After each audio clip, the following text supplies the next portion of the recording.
Hey guys, welcome to the channel. I'm Michael, and today I'm showing you my $3,700 MacBook Pro.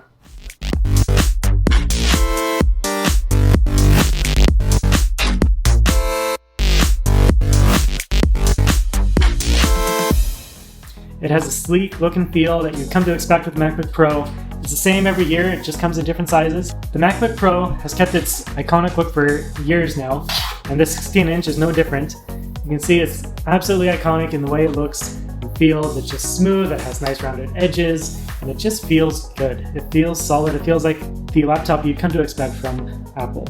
It has all USB-C charging and ports, so if you want anything other than USB-C, you are out of luck, but there are plenty of hubs and other dongles that you can use to attach whatever you need to this device.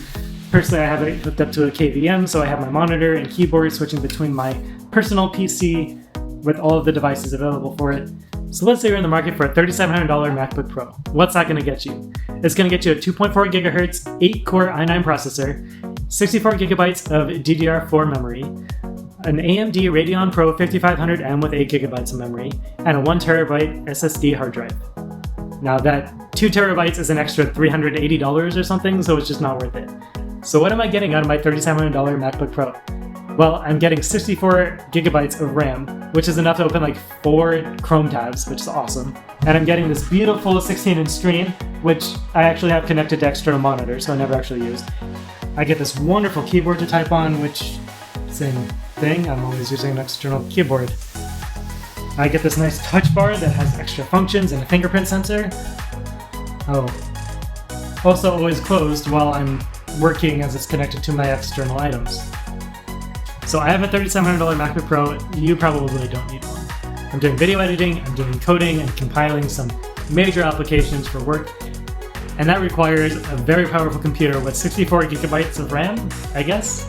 So do you need a MacBook Pro at $3,700? Well, if you're not video editing or doing photography or compiling code all day, you probably don't. But for someone in a highly specialized job where you're a software engineer and compiling some very intensive code, you might actually need it. If you're doing video editing, that extra RAM is always helpful.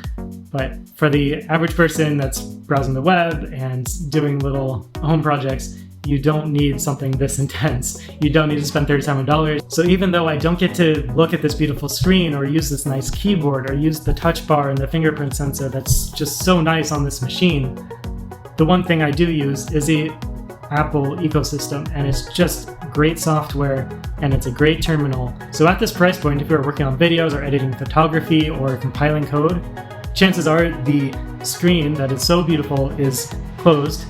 You're not using the keyboard because you have an external one, and you're never using the touch bar or the fingerprint sensor. The best thing about this laptop is the software and the terminal and the ecosystem.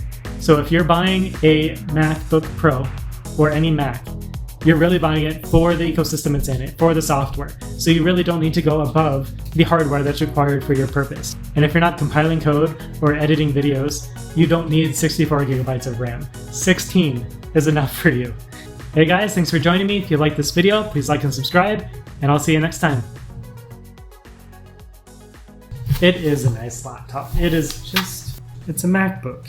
It's an expensive MacBook. Who wouldn't want that? It's pretty. It is heavy though. Man, you don't want to carry this around. Like, it's fine in you. My wrist is sore. That is, wow.